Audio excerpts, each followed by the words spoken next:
Good morning, YouTube. I'm going to talk about sexual addiction today.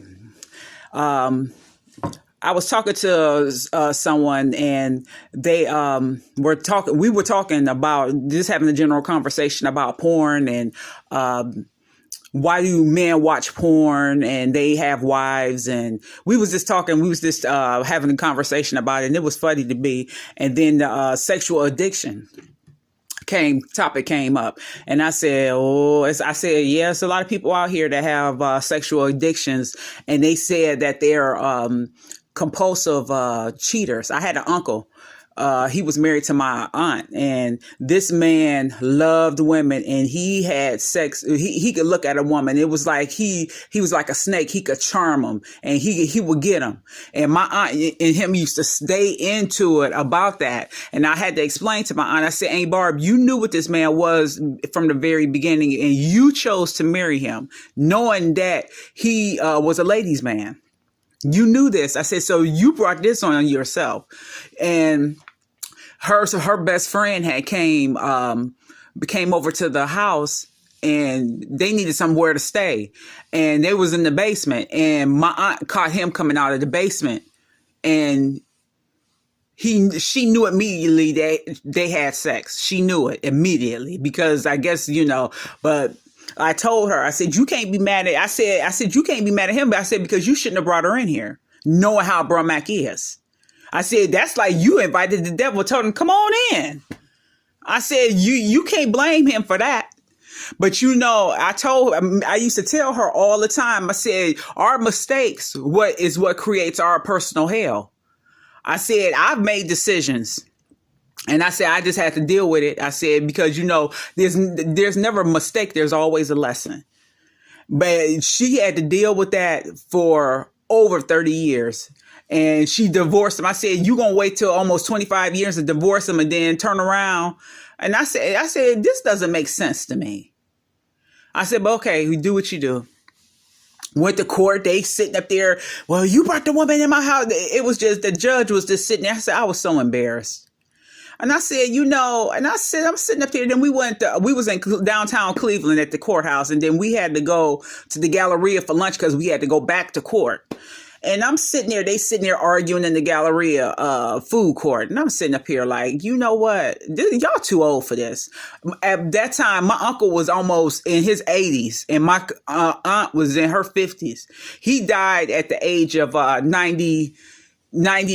He was 90, I think 96 when he passed, and he died in 16.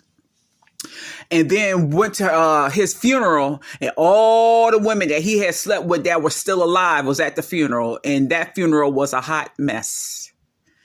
They was crying up there, teeing over the casket, and his aide was sitting up there saying she was her, you was my husband. And the pastor jumped up out that pulpit and was like, stop.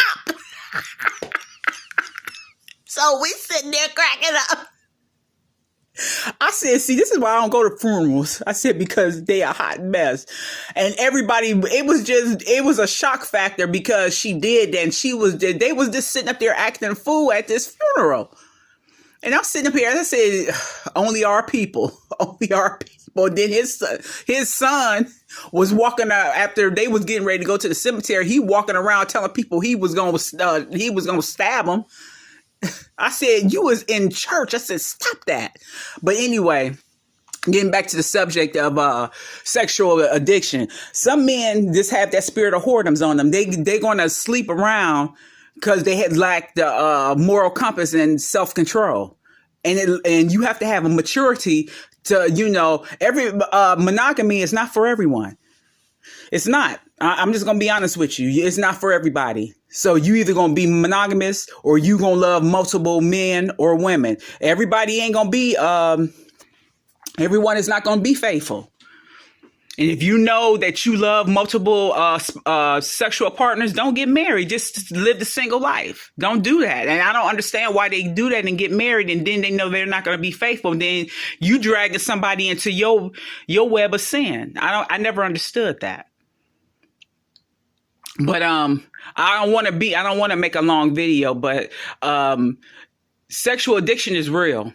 And a lot of people go to it's an addiction like anything else, like alcoholism, drug addicts. It's a psychological disorder. It's a disease.